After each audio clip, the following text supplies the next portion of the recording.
Hello hello hello hello hello जी, जय श्री कृष्ण, जय श्री कृष्ण। बच्चे लोग, आज बहुत स्पेशल दिन है। आज मैं इंदौर आया हूँ और इंदौर में अपने उस बच्चे से मिलने आया हूँ जिसने मुझे बहुत ज़्यादा गौरवान्वित किया है। मैंने आपको बताया था कि अपने एक स्टूडेंट ने सीए फाउंडेशन लॉ इतना गंदा रिजल्ट रखने के बावजूद एक स्टूडेंट ने ऑल इंडिया हाईएस्ट स्कोर किया। अभी मैं ऑल इंडिया हाईएस्ट कहने में थोड़ा सा हिचकिचा रहा हूँ। सेंट्रल इंडिया में हाईएस्ट स्कोर उसका है 81 आउट ऑफ 100, लेकिन ऑल इंडिया का चेक करने के लिए अभी हमारे पास डाटा अवेलेबल नहीं हो पा रहा है। सिविल एनकाउंटर्स का वो नहीं मिल पा रहा है, तो अभी हम सेंट्रल इंडिया हाईएस्ट स्कोरर बोलेंगे उसको लॉ के अंदर, और मैं आपको आज उससे मिलवाने वाला हूँ। बिल्कुल बिल्कुल बिल्कुल। तो बेटा, आपके किसी भी तरह के कोई भी क्वेश्चन हो आप उस टॉप स्कोरर से पूछ सकते हो, है ना। आपको पता है कि यार मेरे को इन चीज़ों की बहुत ज़्यादा हैबिट नहीं है कि यार बच्चे के साथ बैठूँ उससे सवाल करूँ, तो आपके सवाल होंगे और अकॉर्डिंगली फिर वो बच्चे से और किसी भी तरह का क्वेश्चन है यार, यू फाउंडेशन का है लॉ। देखो प्रैक्टिकली सोचो ना, आपका अकाउंट्स क्योंकि आप 11-12 से पढ़ते आ रहे हो तो उसमें किसी तरह का कोई प्रॉब्लम कभी नहीं आता है। बात आती है मैथ की तो उसमें तुक्के लगाने होते हैं। बात आती है इकोनॉमिक्स की तो उसके अंदर भी ABCD ऑब्जेक्टिव होता है। कहानी आकर फंस रही है, बच्चा अटक रहा है, रुक रहा है। लॉ के अंदर मेजॉरिटी फेलियर परसेंटेज जो है वो लॉ का रहा है, और जो बच्चा लॉ में नहीं कर पाया, अच्छा उसके बावजूद अगर कोई हमारे ही में से कोई बच्चा अगर 81 स्कोर करता है तो यार इसका मतलब स्कोर होते हैं जो बच्चे 40-45 पर रुके हैं और वो ये कहते हैं कि इंस्टीट्यूट ने गलत करा, तो मैं तो नहीं मानता। और ये बच्चा भी आपको बता देगा, अभी आपसे चर्चा करा देता हूँ। अगर ये ला सकता है तो आप भी ला सकते थे। ऐसा इसने क्या कर दिया कि इसको 81 मार्क्स आए। तो बिल्कुल मैं आपसे सवाल पूछ रहा हूँ, आप अकॉर्डिंगली आपके सवाल मेरे पास, मेरे सवाल मैं इससे पूछूंगा। लाइव में हम लोग और आप इससे किसी भी तरह का सवाल ले सकते हैं। तो शुरू करें हम। दिव्यम जी आओ, बैठो। लो जी, मेट हम दिव्यम नेमा जी ने 81 स्कोर किया है। 81 है? हाँ सर, 81 24 में अटेम्प्ट। हाँ 2024 में अटेम्प्ट, जून अटेम्प्ट, सॉरी फाउंडेशन में जून होता है। अच्छा ओके। तो ये 81 स्कोरर हैं जी, सेंट्रल इंडिया के हाईएस्ट हैं।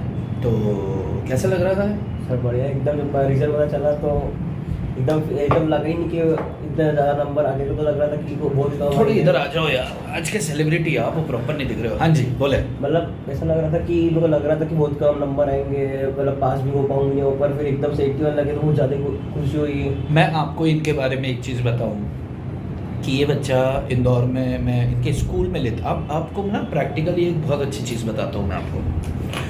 मैं इंदौर में एक स्कूल में जाता था सेशंस लेने, 1-1.5 घंटा 2 घंटे का सेशन हुआ करता था हमारा।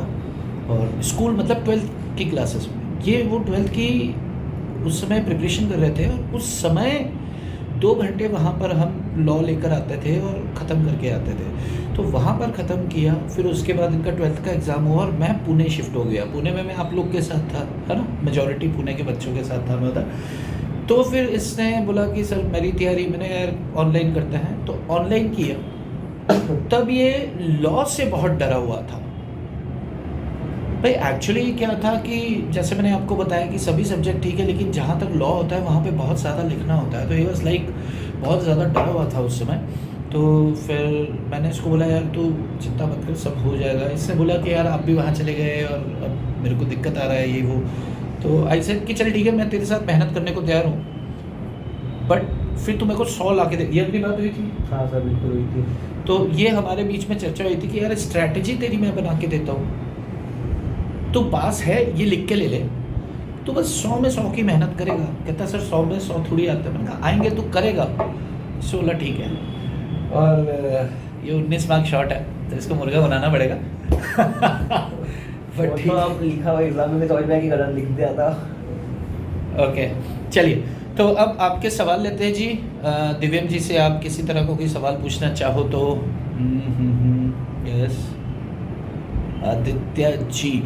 आदित्य जी का एक सवाल है आपसे कि इन्हें ये बताओ कि क्या चारों सब्जेक्ट रोज पढ़े या कैसे, आप कैसे पढ़ते थे? वो ये जानना चाहता है। मैं तो सर ने जो बोला कि सर की स्ट्रेटेजी सबसे चल रहा हूँ, 4 सब्जेक्ट वो मत पढ़ो, पर जितना अगर 2 ही सब्जेक्ट पढ़ो तो इफेक्टिव पढ़ो, कि मतलब ऐसा कि वो भूल नहीं जाओ, कि अगले दिन भी याद करो तो भूलना नहीं चाहिए। रोज इफेक्टिव पढ़ोगे तो 2 सब्जेक्ट भी पढ़ोगे तो आराम से होगा।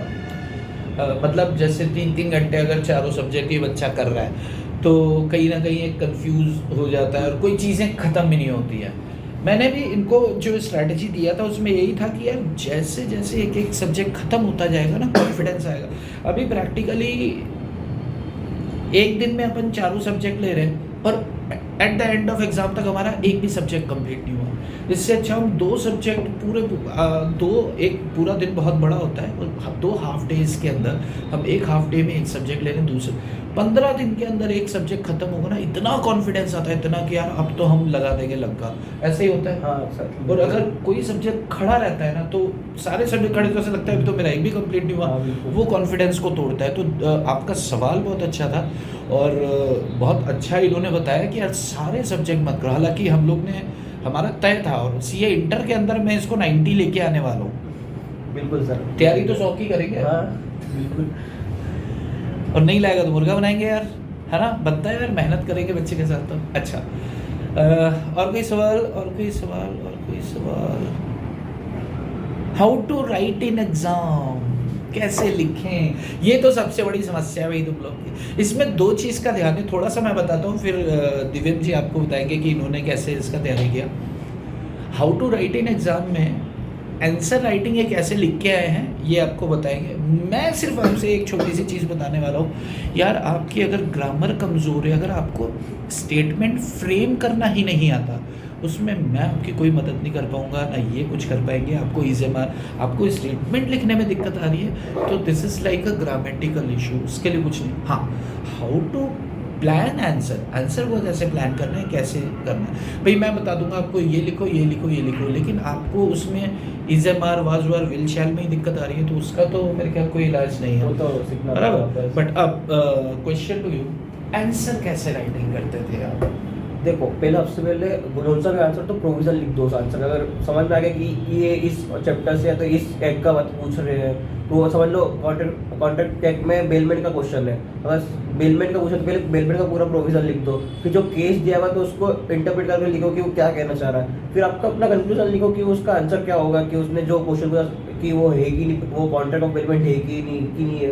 तो वो ऐसे सीक्वेंस वाइज पहले प्रोविजन, फिर केस, जो केस दिया हुआ उसका कंक्लूजन, तो अपने वो सही फॉर्मेट रहता है और उसमें एकदम नंबर मिलते हैं। और बात रही अगर आपको कुछ आ ही नहीं रहा है कि कुछ लिखा हुआ क्या समझ में आ रहा है, तो अगर समझ में आ गया कि इस चैप्टर का तो कुछ भी लिख दो, उसको क्वेश्चन लिखो तो भी अगर 5 नंबर क्वेश्चन है तो 1 नंबर तो नहीं देंगे वो। ये बात इन्होंने बहुत दिमाग वाली करी है। देखो सुनो, इनका क्या कहना है कि भैया अगर तुम्हें क्वेश्चन समझ में आ रहा है और वो क्वेश्चन समझ में आने के बावजूद भी अगर तुम्हारे मार्क्स कट रहे हैं तो दिस इज़ योर फॉल्ट, है ना। तो अब वो चीज़ को कैसे, अगर आपको क्वेश्चन समझ में आ रहा है, आपको जवाब पता है, तो आपको स्टेप्स पता होना चाहिए कि क्योंकि इंस्टीट्यूट स्टेप मार्किंग करती है, तो स्टेप्स क्या हो। तो सबसे पहले क्वेश्चन को पढ़ें और ये समझें कि यार ये कहाँ से पूछा है। जैसे इन्होंने बोला बेलमेंट का क्वेश्चन है, तो सबसे पहले हम बेलमेंट का प्रोविजन लिख देंगे। यस है। अब प्रोविजन लिखने के बाद केस क्या कह रहा है, क्वेश्चन में से कॉपी करके पूरा एज इट इज कि रमेश ने सुरेश के साथ ये किया वो किया, और फिर उसके बाद जब कंक्लूजन लिखेंगे तो ऊपर वाला प्रोविजन और फैक्ट जो कहता है उसके अनुसार हम इस कंक्लूजन पे पहुंचते हैं कि ये वैलिड है whatever it is, full on full marks. आपने सभी जगह वैसे ही हाँ ऐसे ही लिखे सारे। रामबाण है यार, ये वो नहीं आ रहा तो भी कुछ ना कुछ प्रोविजन लिख दो, कुछ ना कुछ नहीं आ रहा। अब हम उस बात पे आते हैं कि अगर आपको उसका जवाब आता ही नहीं है, लेकिन आपको पता है कि ये नेगोशिएबल इंस्ट्रूमेंट एक्ट के चेक के प्रोविजन है, चेक की डेफिनेशन लिख दो, चेक के बारे में कुछ तो लिखे आओ, उसको ब्लफ करने की थोड़ी सी कोशिश करो, क्या पता आपका तुक्का सही बैठ गया तो 3 नंबर, वरना गिरे से गिरा 1 नंबर तो मिल जाएगा, क्योंकि आपने कुछ तो उस बारे में लिखा है। तो छोड़ने से अच्छा, जैसा ऐसा होता है ना कि यार 94 का अटैम्प्ट हो गया, 6 नंबर का मुझे आ ही नहीं रहा, लेकिन आपको ये तो पता है ना क्वेश्चन कहाँ से है, अरे कहाँ से मालूम है, लेकिन यार तो उसका जो उसकी प्रियम्बल होता है, उसके ऑब्जेक्टिव्स होते हैं, उस एक्ट के बारे में जानकारी दे के आ जाओ। 1-2 नंबर जो मिला, भागते भूत का जो मिले वो बढ़िया, तो दूसरी बात है कि अगर सेक्शन या तो सेक्शन लिखोगे तो ज़्यादा इफेक्टिव पड़ेगा, पर सेक्शन नहीं लिखोगे तो चलेगा, अगर गलत लिख दे तो पूरा आंसर गलत, पूरे नंबर काट देंगे वो। ये चीज़ का भी ध्यान रखना, ये चीज़ का भी ध्यान रखना। इनके 3 नंबर कटे, इन्होंने कॉपी मंगवाई थी, इन्होंने कॉपी मंगवाई थी और कॉपी के अंदर स्पष्ट भाई एक सेक्शन इनसे मिसकोट हो गया, तो क्योंकि सेक्शन मिसकोट हो गया तो जो सेक्शन कोट हो गया वो कुछ और कहता था और इन्होंने जवाब पूरा ठीक लिखा, लेकिन उसने सेक्शन देखते ही मार्क्स काट दिया। ऐसे ही हुआ था। हाँ हाँ। तो ये चीज़ का बिल्कुल ध्यान रखना है कि अगर सेक्शन याद है तो लिख दो, अगर ज़रा सा भी कन्फ्यूजन है, अगर आपको थोड़ा सा भी कन्फ्यूजन है सेक्शंस को लेकर, भाई मत लिखो as per the provisions of companies act 2013, as per the provision of contract act, ठीक है, ऐसे बस वो लिखो और एज पर द प्रोविजंस करके आप लिख दो, कोई दिक्कत नहीं है, कोई परेशानी नहीं है। जाहिर सी बात है किसी ने सेक्शन लिखे तो आपके नंबर जाहिर सी बातों से कम होंगे, लेकिन 0 पे जाने से अच्छा है कम हो। और दूसरी आदि तो अभी शॉर्ट समरी है, सर ने पूरा लेक्चर लिया पूरा ये सब समझाने का, तो आप वो भी जाके देख लोगे तो एकदम इफेक्टिव हो जाएगा। एग्जैक्टली अपने 1 या 2 सेशन है हाउ टू राइट आंसर, अगर किसी को उसमें दिक्कत आ रही है कि आंसर ड्राफ्टिंग कैसे होना चाहिए वो सब, तो बिल्कुल आप उस सेशन को देख लोगे भाई साहब, वो कर लिया मतलब वो सब कुछ हो गया, उसके करने के बाद काफ़ी मदद मिली। तो उसका ये सब एकदम मेन समझ में आया कि ऐसे ऐसे लिखना है, तो और फिर मैंने रोज प्रैक्टिस करी वैसे आंसर लिखने की, तो जाके ऐसा हुआ एग्जाम में एक बार में लिख पाया। अब 2 बातें हैं देखो इनकी बात में, एक तो सेशन आप देख लो, सेशन देखने से बेनिफिट मिलेगा, सेशन हमारे हैं जी फिर तो अच्छे ही हो गए है ना, अपना प्रचार जरूरी है जी, ठीक है। अच्छा दूसरी बात क्या कि रोज़ प्रैक्टिस, अगर आपको याद होगा क्लास के दौरान भी मैंने बोला कि 2 क्वेश्चन के जवाब आपको लिखने हैं और देख के लिखो। इनिशियली मैंने आपको भी बोला था कि यार देख देख के लिखो ताकि इंस्टीट्यूट क्या चाहती है वो ज़बान भी आपको लिखने में आएगी। भाई मैं हाथ पकड़ के तो आपको लिखना नहीं सिखा सकता ना, मैंने आपको ट्रिक्स बता देनी है, मैंने आपको तरीके बता देने, लिखना आप ही को है। तो आप क्या करें, 2 क्वेश्चन के जवाब, आज भी 2 क्वेश्चन के जवाब लिखो, 15 दिन बाद एग्जाम में 30 क्वेश्चन हो जाएंगे, 30 वैरायटी ऑफ क्वेश्चन हो जाएंगे। अगर 6 चैप्टर्स हैं आपको, 6 एक्ट है आपके, तो 5-5 क्वेश्चन हर एक्ट से, हर तरह के एक जवाब लिखोगे, आपको तरीका मिलेगा कि आपकी स्टेटमेंट कैसे जानी चाहिए। फिर समझ जितनी बात करें तो भाई लॉ के सेशन अपन ने जितने डिटेल में डिस्कस किए, क्वेश्चन पेपर देखते ही मज़ा आ गया था कि नहीं आया? आ गया था बिल्कुल। जितना क्लास में डिस्कशन होता है ना, डिस्कशन का लेवल इतना होगा, एग्जाम का लेवल ये होगा आपका। जवाब ऐसा कोई नहीं होगा जो आपको नहीं आता होगा, लेकिन जब लिख के आओगे और फिर इंस्टीट्यूट नंबर काट लेंगे, फिर बाजार में हल्ला मचाओगे कि यार भाई साहब इंस्टीट्यूट तो ज़बरदस्ती इंस्टीट्यूट मार्क्स नहीं काटती है, आपके सामने उदाहरण है, ये लिख के आया है, इसके जहाँ जहाँ मार्क्स काटने चाहिए थे, अभी देखो ना एक सेक्शन के 3 नंबर उड़ा दिए, 4 नंबर का क्वेश्चन था, एकदम परफेक्ट जवाब। सो बोला सर देखो ये ज़बरदस्ती के नंबर काट, इन्होंने भी यही बोला, मैंने बोला भाई सेक्शन देख के था, हाँ यार ये गलती होगी, मैंने 3 नंबर सेक्शन के 1 काट लेता कि नहीं, वो सेक्शन कुछ और कह रहा है, तो उससे सोचा कि ये तो वो बात कर रहा है, जबकि मैंने तो सर लिखा तो यही है, मैंने नहीं उसने देखा ही नहीं। तो ये चीज़ का बहुत ध्यान रखना है। तो छोटी छोटी सिली मिस्टेक्स हो जाती है ना, ये जब कॉपी हमारे हाथ में आती है तो हमें पता चलता है। तो इंस्टीट्यूट को ब्लेम करने से अच्छा मेहनत करने पे फोकस करो। नेक्स्ट क्वेश्चन लेते हैं। ओके अगला क्वेश्चन। अरे वाह, आरती जी का क्वेश्चन है, दिव्यम भैया आप कितने घंटे लॉ पढ़ते थे? कितने घंटे पढ़ते थे भैया बताओ आप? बहुत अच्छा क्वेश्चन। सर के लेक्चर के अलावा देखूँ तो 2 या 3 मैक्स, 3 या 4, उससे ज़्यादा तो कभी ज़्यादा गया ही नहीं रोज, क्योंकि टाइम ही काम था। 2 महीने में पढ़ के दिया तो एकदम उससे तो कुछ पढ़ा नहीं दिन भर में। बाकी जितना पढ़ना तो इफेक्टिव पढ़ना, अगर मतलब आवर्स ऑफ स्टडी नहीं बनाना, इफेक्टिव स्टडी बनानी। अगर आप 4 घंटे भी पढ़ रहे हो और आपका एक भी पूरा अच्छे से रिविजन हो रहा है तो अच्छी बात है। 8 घंटे पढ़ के 2 पढ़ के वो फायदा नहीं है। तो मतलब 4 घंटे भी पढ़ो, इफेक्टिव पढ़ो तो ज़्यादा सही है, और पर रेगुलर पढ़ो तो ज़्यादा तो याद रहेगा, वरना एग्जाम वाले दिन सब खत्म। हाँ जी भाई, ये जो आरती इन्होंने जो आंसर किया आपको, जो अपने फास्ट ट्रैक वाले सेशन थे, अपन ने पूरा एक दिन में, जैसे अपन ने एक दिन में सेल्स ऑफ गुड्स एक्ट ख़त्म किया, वो सेल्स ऑफ गुड्स एक्ट के ऊपर ही बैठे 3-4 घंटे बैठे, एकदम दम लगा के पूरा खत्म। और जब रेगुलर समय चलता है, रेगुलर क्लासेस चलती है, एक्चुअली अभी आप लोग का तैयारी का पोर्शन है, तो तैयारी का पोर्शन हो तो 4 घंटे 5 घंटे अगर आप एक एक्ट को दे रहे हो, तो अगर आप 5 घंटे में, देखो प्रैक्टिकली एक चीज़, इनकी लॉ में धीरे धीरे हो गई थी पकड़ अच्छी, तो इन्होंने 4 घंटे में एक्ट ख़त्म कर दिया। हो सकता है आपकी पकड़ कमज़ोर हो तो आपको 6 घंटे लग जाए, ऐसा हो सकता हाँ है? बिल्कुल भाई ये किसी टॉपिक को, जैसे मैथ है, मैथ का कोई टॉपिक अगर ये 1.5 घंटे में ख़त्म कर देता है क्योंकि इनकी अच्छी पकड़ है, आपकी कमज़ोर पकड़ है, शायद आपको 4 घंटे लग जाए। तो कोई कितने घंटे किस सब्जेक्ट को दे रहा है ये खुद से पूछना चाहिए कि मेरी कितनी तैयारी है और मुझे कितना आता है। तो ये क्वेश्चन तो गलत नहीं कहूँगा लेकिन सही नहीं है। ये थोड़ा सा इस चीज़ को समझो कि कितने आवर्स किस सब्जेक्ट को देना है ये आप तय करने वाले हो। कितने आवर्स इन टोटल की बात करें तो कैपेसिटी हर बंदे की अलग अलग होती है, बट मिनिमम साइड 12 घंटे तो यू हैव टू पे। लेक्चर्स देख के रोज के 12 घंटे, इतना अपने को समझना पड़ेगा। और कोई क्वेश्चन, और कोई क्वेश्चन? नेमा जी के लिए मैं कुछ गिफ्ट लेकर आया हूँ, तो नेमा जी को मैं आपके सामने अभी गिफ्ट देता हूँ। 1 मिनट रुकिए, मैं लेकर आता हूँ। चलिए जी, मैं पॉज करके गया था इनके लिए अपने केबिन में, और मैं भी आपको अभी अपने ऑफिस का भी व्यू दिखाऊंगा, इंदौर का ऑफिस मेरा कैसा है। बट मैं इनके लिए कुछ लाया हूँ। दिव्यम जी, हमारा वादा हुआ था कि मैंने आपको कुछ तो गिफ्ट देना है, तो this is deal for you. Thank you so much जी, थैंक यू चलो हम दिख नहीं रहे हैं, ऐसे हो जाओ कैमरे के अंदर। चलिए, thank you so much sir. ये लो जी, आपके अब सीए इंटर में पढ़ाई करने के लिए हमने इनको दे दिया है जी लैपटॉप। अब सारे के सारे सेशन जो है हमारे इसके अंदर है। अच्छा, ये लैपटॉप के अंदर सीए इंटर लॉ मैंने सारा इनबिल्ट कर दिया है इसके अंदर। सीए इंटर ऑडिट ये भी सारा इनबिल्ट है। आप भी स्कोर करें, टॉप स्कोरर बने, आपको न सिर्फ डेल का लैपटॉप मिलेगा बल्कि उसके अंदर सीए इंटर के मेरे जो सब्जेक्ट्स हैं, बाकी फैकल्टीज़ का मैं प्रॉमिस नहीं करूँगा, सबको पैसे चाहिए होते हैं 8-10 हज़ार रुपये, लेकिन आप टॉपर बने और आप मेरी साइड से आपको ये तोहफा मिलते रहेगा। एक मिनट दिव्यम जी, ख़त्म करने से पहले एक क्वेश्चन और आ रहा है। क्या क्वेश्चन है, पढ़ना जरा यार। नोट्स का कुछ पूछ रहे हैं। नोट्स कैसे बनाते थे और कहाँ से करें? नोट्स तो सर के जो लेक्चर जो सर ने क्लास में मतलब लेक्चर्स बनवाए बस उससे ही पढ़ा है, और बस आईसीआई की मॉड्यूल से उसके अलावा कहीं से नहीं पढ़ा। मतलब सर के नोट्स से पढ़ लोगे तो हो ही जाएगा इतना। वो आईसीआई के मॉडल बस वो पूरा आंसर पूरा प्रोविजन याद करने के लिए करना पड़ेगा, बाकी तो कुछ पूरी शबरी तो नोट्स में आ जाएगी, पूरा हो ही जाएगा।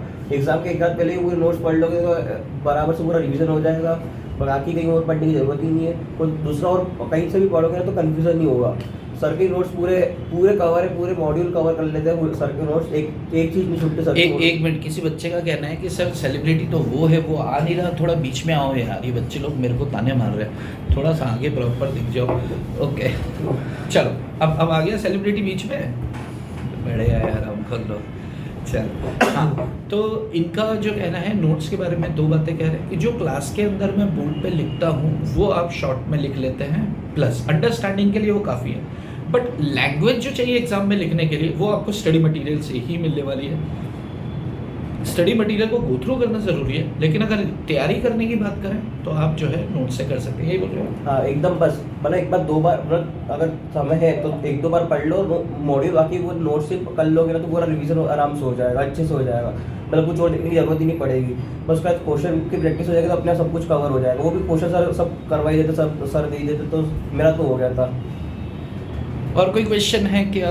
देखो यार ज़रा, और क्वेश्चन हम भी चल रहे। स्ट्रैटेजी क्या है यार? स्ट्रैटेजी बता दो, आपने क्या स्ट्रैटेजी फॉलो तो जो सर ने बोली वही है। सर का एक लेक्चर देखा था मैं, उनने उसमें सब कुछ बता दिया, तो फिर उसके अलावा कुछ सोचा ही नहीं कैसे क्या करना है। सर ने बता दिया, वही करा फिर। भाई कुछ एक बच्चों के साथ ना मैं स्ट्रेटजीज डिस्कस करता हूँ, सबके साथ नहीं होता है। जो क्लोज, अभी ये क्लोज हो गए थे एक बार इंदौर में, तो इनसे चर्चा होती थी। बच्चे सभी से यार प्रेम होता है, ऐसा तो है नहीं आप जो सुन रहे हैं आपसे नहीं है, बट होता है ना कि कुछ बच्चा चाहता है कि यार मेरे साथ ये समस्या है, मेरे को कैसे भी करके। तो कुछ एक बच्चों के साथ स्ट्रैटेजीज हम लोग डिस्कस करते हैं, न सिर्फ डिस्कस करते हैं बल्कि प्रॉपर फॉलो हुआ है एग्ज़ाम के आखिरी दिन तक। हाँ एकदम लास्ट डे तक फॉलो हुआ है। और वो मतलब इसने सोचा था कि यार मैं हो सकता है सितंबर, लेकिन मैंने बोला नहीं, इसको अभी ख़त्म करके निकालना है। क्योंकि आप प्रैक्टिकली सोचो यार कि कुछ बच्चे 10-10 महीना का गैप लेते हैं और उसके बाद फिर एग्ज़ाम देते हैं और अटेम्प्ट लगता है। आपने शायद 3 महीने में ही कर लिया। 2 महीने, मतलब उसका एग्ज़ाम कब हुए थे आपके 12th के? 27 मार्च को खत्म हो गए थे। 27 मार्च को इनके एग्ज़ाम खत्म हुए। इनके पास अप्रैल और मई और जून में तो पेपर चालू हुए। जून में एग्जाम थे, सिर्फ 2 महीने मेहनत की। तो मैंने भी, इन्होंने बोला कि जब 2 महीने में हो जाएगा, मैंने कहा 2 महीने में अपन रैंक ला सकते हैं, यही शब्द है मेरे। बिल्कुल। है ना। 2 महीने तो रैंक के लिए काफ़ी होते हैं। तुझे ये बता पास होना है कि रैंक लाना है। तो उन्होंने बोला कि यार I go for the top thing. तो मैंने बोला ठीक है फिर, तो मैं तेरे को लॉ के अंदर 100 में 100 ला के दूंगा, बट तेरे को मुझे फॉलो करना है। उससे बोला ठीक है सर, जैसा आप बोलोगे। और यकीन मानो ये मेरा इतना आज्ञाकारी बच्चा रहा है, मैंने जो जब जैसे कहा वैसे इसने किया। और यार रिजल्ट मेरे सामने है, मेरे खर्चे करा दिए इसने, लैपटॉप वैपटॉप सब लेके जा रहा है। बट ठीक है, खुशी का कोई मोल नहीं है। आई एम वेरी ग्लैड कि लॉ जैसे सब्जेक्ट के अंदर अभी इसको ऑडिट के लिए भी अपन लेके जाएंगे। मतलब एक अपने को लगता है ना कि यार ये हमारे विजिटिंग कार्ड है, स्ट्रॉन्ग विजिटिंग कार्ड। तो ये हमारे स्ट्रॉन्ग विजिटिंग कार्ड में से ही बनने वाला है। और आई जस्ट वांट कि ये प्रेम आपके साथ भी बना रहा है, आपको कोई दिक्कत तकलीफ परेशानी है, आप बिल्कुल चर्चा करें, कोशिश करेंगे कि अगले दिव्यम नेमा आप बने। बराबर है क्या? थोड़ी सी बस मेहनत करनी है, आज्ञा का पालन करना है, और बाकी चीज़ें हम आपसे व्यक्तिगत रूप से चर्चा कर लेंगे। इन केस कोई दिक्कत परेशानी होती है, will discuss all the things. चलिए, तो निमा जी थैंक यू सर। चलो जी, आज के लिए इतना ही। आपकी शाम खूबसूरत हो, बाकी की चर्चा करेंगे हम अगले सेशन में बहुत जल्दी। हम लोग मिलेंगे। और इन केस ये इंटर में अभी ये कर रहे हैं, कभी आपको किसी भी तरह की मदद की ज़रूरत हुई, मैं इनको एक बार फिर कभी लेकर आऊँगा आपके सामने, ठीक है? चलिए, जय श्री कृष्ण सर। जय श्री कृष्ण। अरे रुको।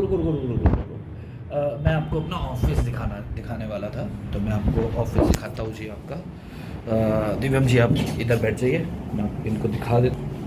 ये हमारा इसको ये क्या जितना है इतना ही होगा। ये हमारा कॉन्फ्रेंस रूम है। हाँ, ये हमारा कॉन्फ्रेंस रूम है, ये पीछे हमारा पूरा ऑफिस है। अभी स्टाफ काम कर रहा है, तो I don't want them to disturb. ये मेरा इंदौर का ऑफिस है, और ये हमारे रियल हीरो, नेशनल हीरो। बराबर दिव्यम जी, आप इसको लो तो ज़रा। ओके, इसका ऐसे हाँ, बैक कैमरा कर दिया। तो अच्छा, अब ये मैं दिव्यम जी वाला लैपटॉप, ये तुम्हारा लैपटॉप लेके मैं खड़ा हूँ, और ये तुम्हारी गिफ्ट है, ठीक है? ठीक। ओके, तो ठीक है दिव्यम जी, एक बार थोड़ा सा इधर मूव करो। चलो, आज के लिए इतना ही। आपकी शाम खूबसूरत हो। जय श्री कृष्ण, बाय बाय।